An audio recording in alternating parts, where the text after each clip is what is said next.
Today we're going totally healthy, which is also tastes amazing, and we are going to make these delicious granola bars. And they're not your ordinary granola bars that are packed with sugar. These ones actually are packed with lots of vitamins and nutrients that I know parents, if you're watching, you're going to want to have your kids eat. So they're your traditional granola bar, but I've got some chia seeds in there, which are great for protein and omega-3, and some flaxseed, some honey, or you can use maple syrup, and some other goodies in there that make it really, really tasty. And the best part is you can have them for breakfast, you can have them for lunch, you can have them for a snack. You can just throw them in a Ziploc bag and head to the park or to the beach or to the lake, and you'll have them, and they're really, really good to go. They don't make that blood sugar surge up when you're eating them. So you guys ready to show you how to make these? Okay. The first thing that you need to do in making this recipe is to give it some flavor. I'm gonna move these to the side. And that is the first thing, is toasting your oatmeal. So it's 2.5 cups of oatmeal. What I did is I put it on a cookie tray. I put some avocado oil, or you can use canola oil or vegetable oil, and you want to put it in an oven at 350 degrees for about 12 minutes. And what it does is it toasts the oatmeal. Now, if you want to add any nuts to your recipe, like slivered almonds or sliced almonds or walnuts or pecans, then you would want to put those on the cookie tray, because you want to give those, burst out the flavor of those as well. Then you want to cool this before you start the recipe, because you don't want the warm oatmeal to actually melt the chocolate chips. So once you have this and it's already cooled, I actually did this last night, so these are ready to go today. Now we're ready to add all the good stuff in there. So it's 2 tablespoons of chia seeds, and if you don't have chia seeds, you don't have to add them. This is 1/2 cup of flaxseed oil, which is really, really good for you. Heart healthy, makes you strong. And then I'm putting 1 cup of chocolate chips. I always go dark chocolate chips, because the darker the chocolate, the healthier it is.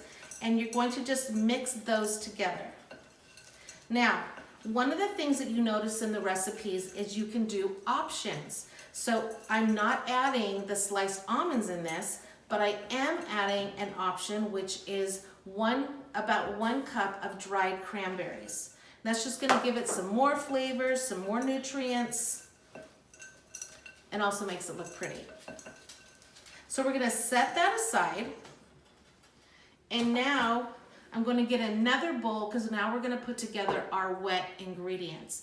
So it calls for 3 tablespoons of brown sugar and 1/2 cup of avocado oil or canola oil. Do not use coconut oil. It actually makes the oatmeal soggy. So here is avocado oil. Avocado oil is so good for you. And this is 1/2 cup of honey.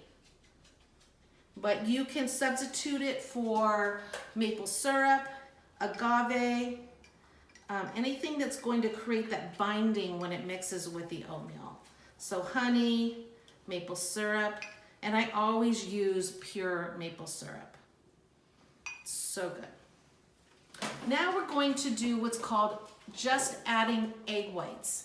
So to do the egg whites, you're going to do what's called a toss and a turn.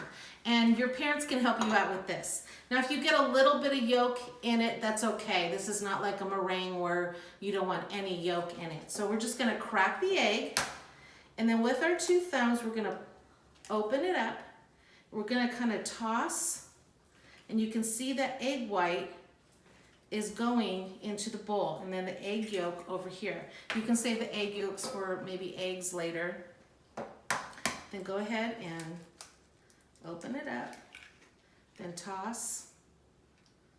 And if you're a little scared about doing this, go ahead and ask your parents or have someone help you. So go ahead and pour those egg whites. We're going to set the egg yolks aside. And this is where you get to stir or get a whisk. I'm gonna set that aside. Now I'm gonna bring my oats back together. I'm gonna pour this all in. And it's always good to have like a spatula to get everything that's on the bowl. And now we're just gonna stir this up. Make sure it's coated really, really well. And the next part's kind of fun for the whole family because you get to kind of press it in. You want to heat your oven to 350 degrees Fahrenheit. Always remember it's best to have any baked goods go into a preheated oven so that the baking starts right away. Actually, I don't know many recipes where it says to put it in a cold oven. I was just thinking about that. Most of it does say. Now, I always use parchment paper because parchment paper makes it so easy that once it's done, you just lift it out. And I always leave a little lip of parchment so I can grab it when I'm going to pull, especially for like brownies or any type of bar cookies, anything like that. Sometimes they even do it with casseroles. So you're going to dump it. If you don't have parchment paper, you can just oil it with some oil and it should be fine.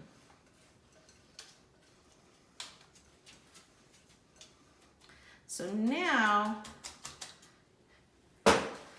you're going to press it into the pan the best you can. And if it doesn't feel like it's completely pressed down, then what you want to do is take some wet hands, get your hands wet, make sure they're clean,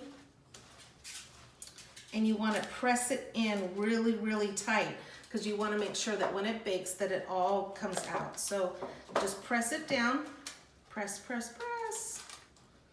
And then this is going to go into the oven for about 20 minutes. You'll start to smell it. It's going to smell really, really good.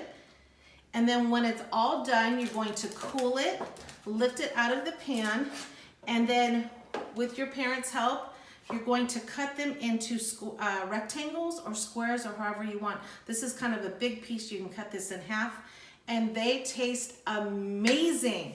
So thank you for joining me today. I can't wait to hear all of your comments and ask any questions that you want, and we will see you next time. Thanks for joining me today.